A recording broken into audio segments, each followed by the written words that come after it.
A graça e a paz, meus queridos e minhas queridas, para mais um culto racional. E o tema de hoje são ações necessárias na vida cristã. Eu vou aqui colocar 8 situações que todo cristão deve perceber na sua vida. Faça um checklist de como estão essas 8 situações na sua vida.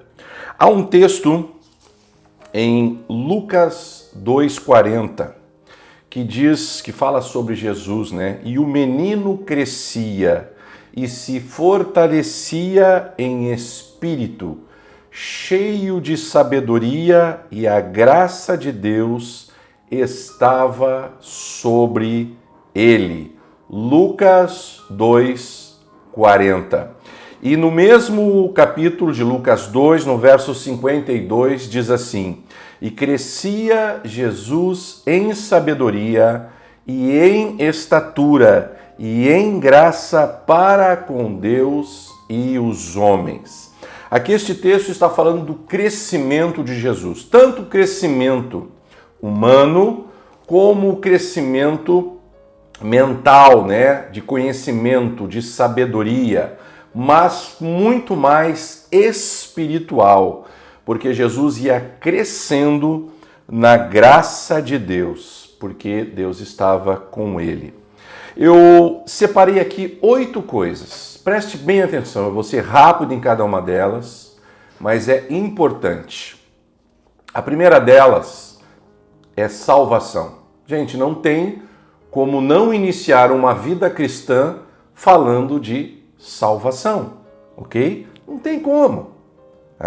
Então a primeira coisa é salvação. Lá em João 14,6 diz o seguinte: Disse-lhe Jesus: Eu sou o caminho e a verdade e a vida, ninguém vem ao Pai senão por mim. O que é a salvação? É encontrar em Jesus o caminho para a vida eterna, o caminho para o perdão. É encontrar nele a verdade para a sua vida. Não é a verdade que você vive ou que você acha que é uma verdade.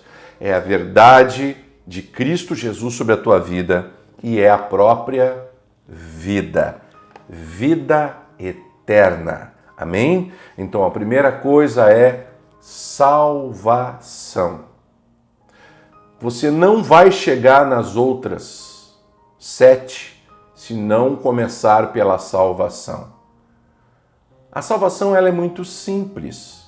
Basta que você invoque Jesus Cristo como seu Senhor e Salvador.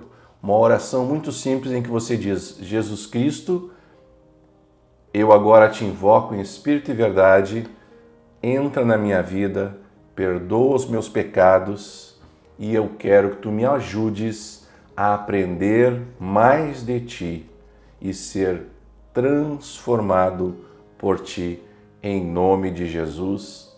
Amém. Simples? Simples. Mas aí vem a segunda parte. Qual é a segunda parte? Conversão. Mas pastor, a conversão já não faz parte da salvação? Queridos, a conversão é um processo. Porque dependendo de quando você é salvo, dependendo da tua idade, eu nasci no Evangelho, mas não é por isso que eu era salvo desde o início, não. Obviamente, eu tive que um dia invocar Jesus, mas eu fui convertendo, como muitas pessoas, a minha vida diante da palavra. Agora, desde o princípio eu aprendi a palavra, então para mim foi mais fácil. Mas quem sabe para você que se converteu lá com 30, 40 anos, 50 anos, todas aquelas práticas culturais, né?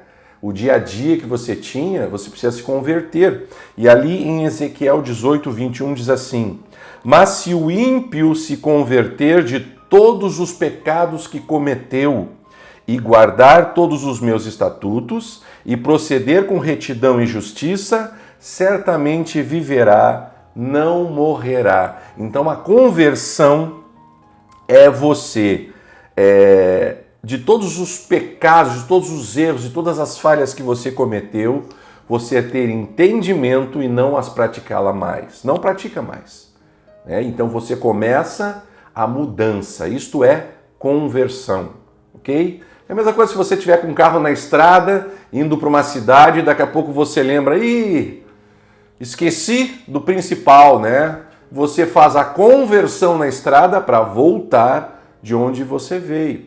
Claro que aqui agora, essa conversão é que você está saindo de onde você veio para ir por uma nova posição, certo? Que é em Cristo Jesus. E a terceira é a santificação. Se você quer saber mais sobre a santificação, há um vídeo meu que eu coloquei aí sobre santificação e consagração.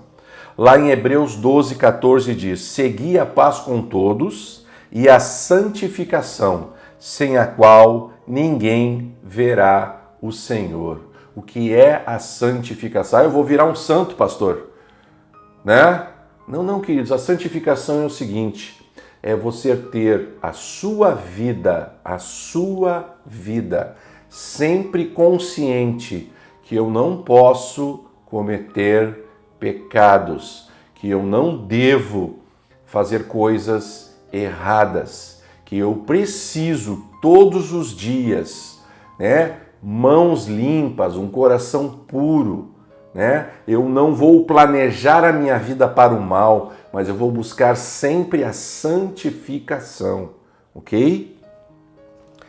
Essas três primeiras coisas, salvação, conversão e santificação, elas são individuais.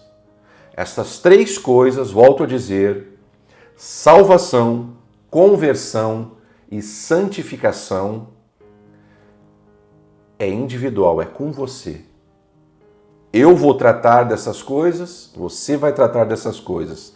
As próximas 5 que eu vou citar, ela já é coletiva, ok? E não tem como você ser um cristão só no individual. Não que você não vai ser salvo, claro que sim. Mas se você está numa sociedade, se você tem a sua família, se você trabalha, existe um coletivo. E não adianta, você não vai escapar disso. E aí vem as atitudes coletivas. A primeira delas é a comunhão. A Santa Ceia, ela foi feita para que tenhamos comunhão uns com os outros, porque nós somos do mesmo corpo de Cristo, ele é o cabeça, nós somos corpo, eu sozinho não sou corpo de Cristo.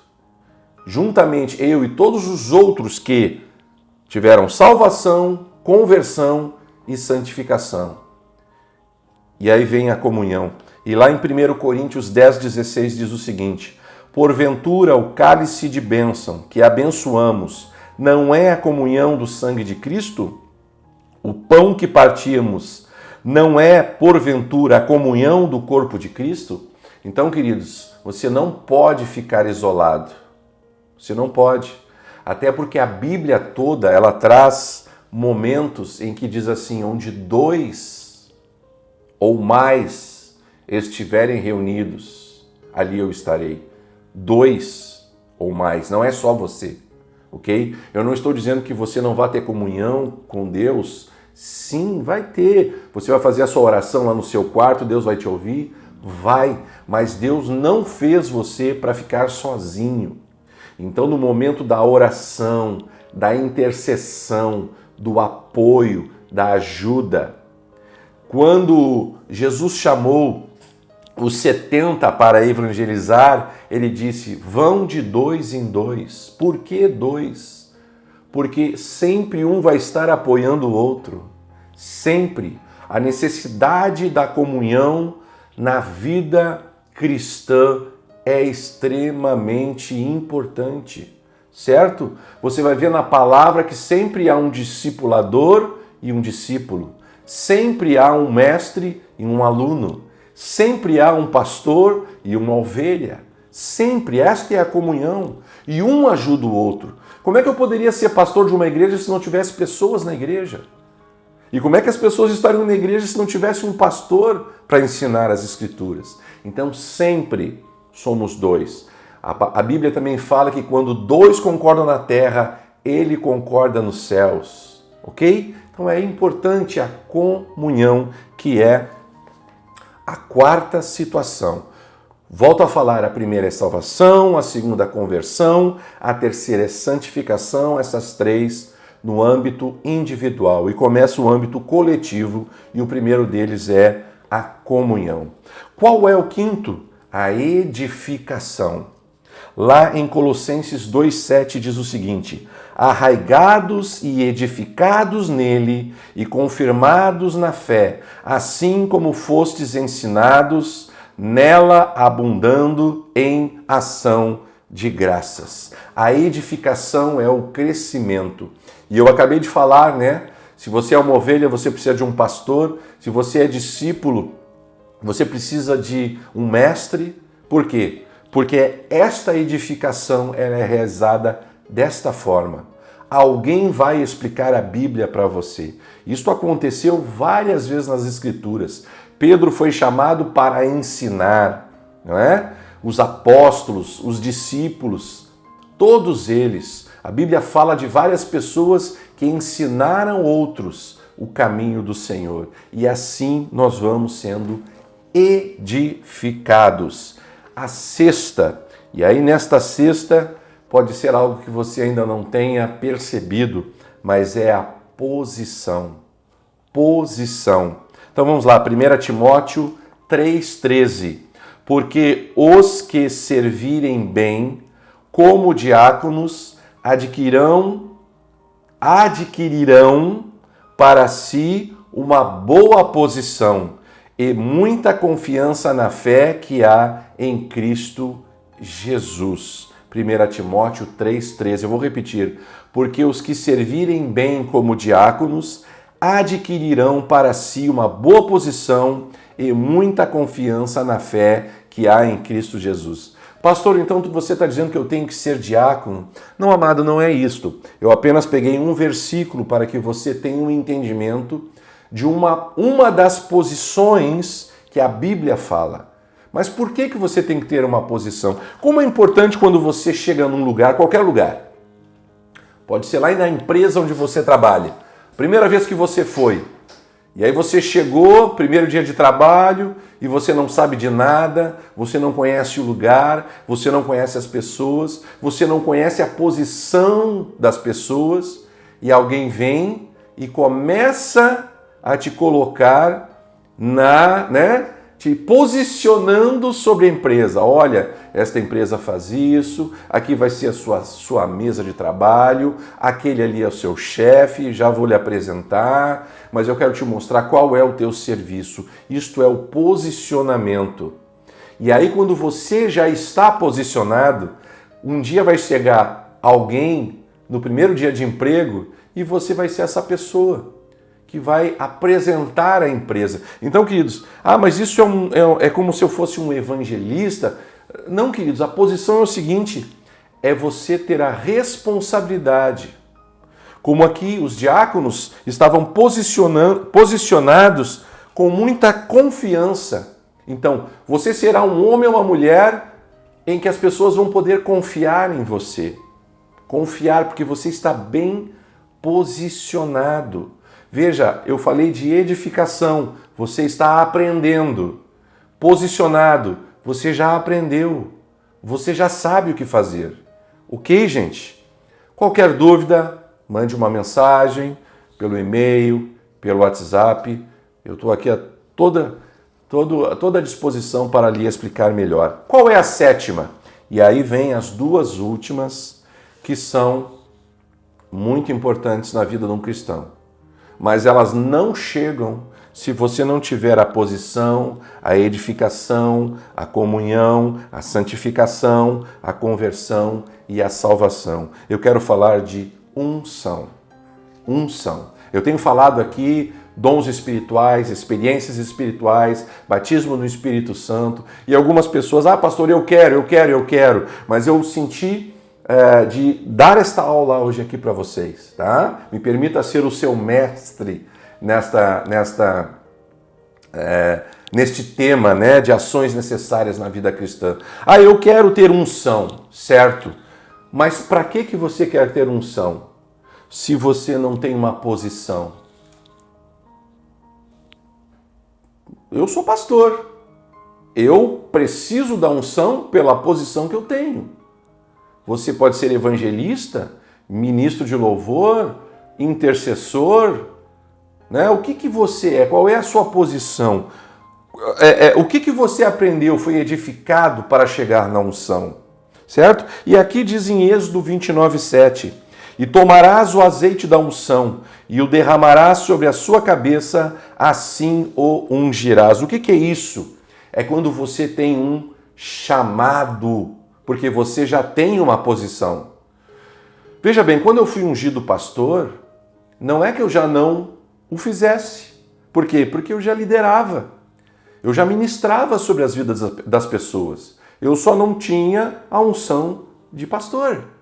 Então, a unção do Espírito Santo é aquele que te capacita para aquilo que você já está atuando, você já está fazendo. E por último, a ministração. 1 Coríntios 9:13. Não sabeis vós que os que administram o que é sagrado comem do que é do templo, e que os que de contínuo estão junto ao altar participam do altar? 1 Coríntios 9:13. Ser ministro é a última etapa de toda esta situação. Pode alguém ser ministro que não foi salvo? Pode? Não pode. Pode alguém ser ministro que não tenha se convertido? E é exatamente por esse ponto que há muitos pastores, há muitos líderes hoje que estão fazendo o quê? Estão caindo. Por quê? Porque não estão se convertendo, não estão deixando as velhas práticas. Na verdade, estão voltando às velhas práticas, ok? Então não adianta. Ah, eu quero ministrar, mas eu estou no pecado. Não pode, não tem como. Você pode ministrar se você não se santificar? Não tem como. Como é que você vai chegar, como o salmista fala no capítulo 24, né? Quem chegará ao monte do Senhor? Quem poderá chegar ao monte do Senhor é aqueles que têm mãos limpas e um coração puro. Então, a santidade. Pode alguém ministrar se não tiver comunhão? Vai ministrar para quem? Eu estou ministrando aqui para você, não é? Eu estou tendo comunhão com você, mesmo por uma rede social. É o que está acontecendo mais nesse tempo de pandemia, não é? Mas é o que Deus tem nos chamado. Ok? Como é que eu vou ministrar se eu não fui edificado? Eu só estou lendo a palavra aqui para vocês porque eu conheço ela. Um dia alguém me ensinou. Graças a Deus eu tive o meu pai, né? Pastor João Carlos Marques, que me ensinou muita coisa. Eu tive outros líderes na minha vida que me ensinaram, pessoas, mestres que me discipularam, que me ensinaram as Escrituras, muitas professoras de escola bíblica dominical que me ensinaram desde criança as histórias da Bíblia, o que é ter fé. Eu fui edificado. Eu assumi uma posição. Na igreja. Desde pequeno, eu pregava, eu tocava, eu cantava, eu discipulava, né? Eu já fui quase tudo na igreja, né? Eu só não fui diácono, né? O resto, tudo líder de tudo quanto é coisa. E eu louvo a Deus, porque eu tinha uma posição. As pessoas olhavam para mim e tinham confiança. Olha, o Carlos tem uma posição. Não é uma posição administrativa, é uma posição diante do Senhor, diante da igreja, diante dos irmãos. Amém? A unção, ela veio naturalmente. Ela veio por quê? Porque é natural na sua vida que a unção de Deus vem sobre você. E quando a unção de Deus vem, então você começa a ministrar. Amém, amados? Eu espero que tenha ajudado você, né, para um crescimento na sua vida. Ah, o pastor João Carlos Marques tinha tudo isso? Tinha. Ah, o Billy Graham tinha tudo isso? Billy Graham tinha tudo isso. Reinhard Bonk tinha tudo isso? Queridos, é obrigado você ter tudo isso. É uma obrigação de um cristão crescer. Lembrando, as 3 primeiras, salvação, conversão, santificação, são individuais. E depois as outras 5 são coletivas, que é comunhão, edificação, posição, unção e ministração. Juntos nós somos melhores. Juntos nós nos ajudamos, nos apoiamos. Alguém cai, o outro levanta. Alguém está enfermo, o outro ora. Alguém precisa ser ensinado, alguém ensina. E este é o caminho de sermos cristãos a cada dia. Amém, queridos? Eu quero fazer uma oração. Senhor, que estas 8 situações na vida de cada um dos irmãos cresça a cada dia, se desenvolva, porque nós não podemos ministrar esquecendo de que um dia nós somos salvos por Ti. Nos lembrar da origem da salvação. Tu, Jesus Cristo, é a origem da nossa salvação. Senhor, que nós venhamos crescer a cada dia, em nome de Jesus. Amém, amém e amém. Deus abençoe a sua vida. Quero mais uma vez pedir para você, olha, nós já chegamos a 500 inscritos no canal. Você está assistindo agora este vídeo, você já assistiu mais de 10 vídeos do Culto Racional e ainda não apertou na palavra inscreva-se? Faça isso, não custa nada. Se inscreve, bota lá, né? Aperta no sininho, aperta na palavra inscreva-se, automaticamente a palavra que vai aparecer agora é inscrito e você vai estar sendo uma pessoa privilegiada, que cada vídeo novo que chegar na semana, você vai ser avisado.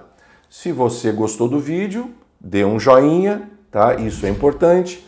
Às vezes eu vejo, 400 pessoas assistiram o vídeo, mas só tem 70 joinhas.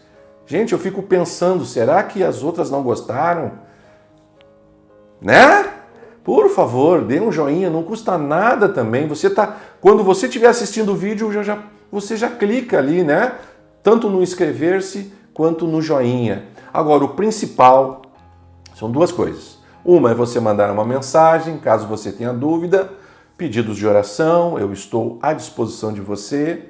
Se você quiser fazer um comentário de um outro versículo que vai acrescentar no que eu falei, é importante também, porque eu também aprendo com vocês, certo? E por último, envie este vídeo para todas as pessoas da sua rede social. Todas. Ah, pastor, tem gente que não vai gostar. Manda. Quem disse que não vai gostar? Quem disse que o Espírito Santo não vai agir? Quem disse que o Espírito Santo não vai trazer luz à mente e aos corações dessas pessoas? Quem disse? Então envie. Amém? Fique aí com o vídeo do Instituto Social e Mais.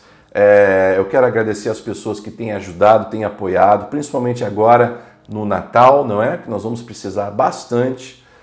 Muitas pessoas que infelizmente não têm o que comer neste Natal e nós queremos aumentar a nossa produção de alimentos, entregando as marmitas solidárias para essas pessoas.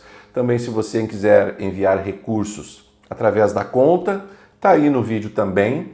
Se você tem dúvida quanto à conta, fale comigo, manda um WhatsApp, manda um e-mail. Pastor, esse banco não tem aqui na minha cidade, como é que eu faço?